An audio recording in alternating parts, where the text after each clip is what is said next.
Welcome to Corporate Finance. In session number 3, we're going to talk about working with financial statements that we discussed in session 2, namely the income statement, the balance sheet, and the statement of cash flows. We're going to look at cash flows and the financial statements that we looked at in session number 2. We're going to talk about how to standardize an income statement and standardize a balance sheet for comparisons across different companies of different size companies and companies in both domestically and internationally. Then with all these numbers, we're going to do some very powerful ratio analysis to assess the health of the company. How is this company doing relative to its peers, relative to any company which publishes an income statement and a balance sheet at any time? So you can compare them to, compare across industries. We're going to look at the DuPont identity, which is a powerful measure of return on equity. And you'll see this DuPont identity in many of your accounting and finance classes. So it's a very important concept to pick up now and understand what it's trying to do and understand the power of the DuPont identity. And finally, how do we use these financial statements and the information contained therein? What do we use it for? Performance appraisals, comparisons with other companies, comparisons of divisions, looking at a potential acquisition. Perhaps will that acquisition detract from our performance or enhance our performance? Session 3 deals with these key learning objectives.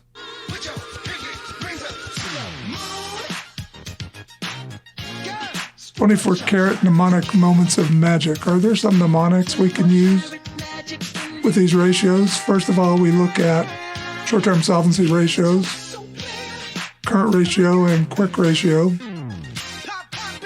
These numbers we get from the balance sheet. Current assets comes from the balance sheet. Current liabilities come from the balance sheet. In the quick ratio, we subtract inventory because it's the least liquid asset. That also comes from the balance sheet.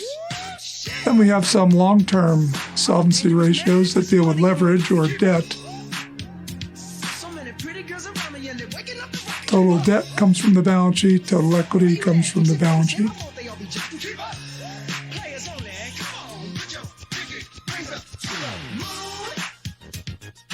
Equity multiplier is total assets over total equity, or 1 plus debt to equity. That's how I remember it easily. We can look at long-term debt to equity, which is a very important ratio. We'll see what Harold Janine has to say about that. So what a good ratio might be considered in your company. Now some asset management ratios, inventory turnover. We get cost of goods sold from the income statement, and we get inventory dollars from the balance sheet. Day sales outstanding is another important asset management ratio, or day sales and inventory first. 365 days divided by that inventory turnover ratio that we just completed. And then day sales outstanding, or day sales and receivables, or average collection period.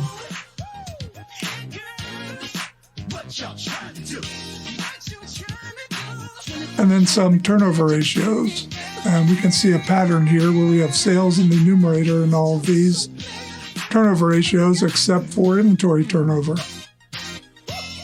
So sales over anything would give you anything turnover. And then finally, some profitability ratios where we have net income in the numerator in all 3 cases. So net return on anything is net income over anything. Net return on sales is net income over sales. Net return on assets, net income over assets. And net return on equity is net income over total equity. Net income obviously from the income statement, sales from the income statement. Assets and equity come from the balance sheet. The last category we'll look at are some market value ratios. PE ratio, which is very important in corporate America and on Wall Street. You'll see that announced quite often in the financial press. Earnings per share, another very important ratio. Earnings or net income divided by total shares outstanding. Net income, again, from the income statement, shares outstanding from the balance sheet. And then market to book ratio. Are we increasing our market value per share relative to our book value or historic cost per share? And kind of a new ratio, enterprise value to EBITDA ratio. First of all, we calculate enterprise value, and then we pull EBITDA off of the income statement. Some mnemonics here, 24-karat mnemonic moments of magic. Net return on anything, we said earlier, is net income over anything. So that's an easy way to remember those three ratios. Net return on sales, net return on assets, net return on equity, net income over anything. And here's how you calculate it: net income over from the income statement, assets off the balance sheet. Net return on equity, net income off the income statement, equity off the balance sheet. And net return on sales or profit margin is net income from the income statement and sales from the income statement. Also known as profit margin. I prefer net return on because I can remember those three ratios in one fell swoop.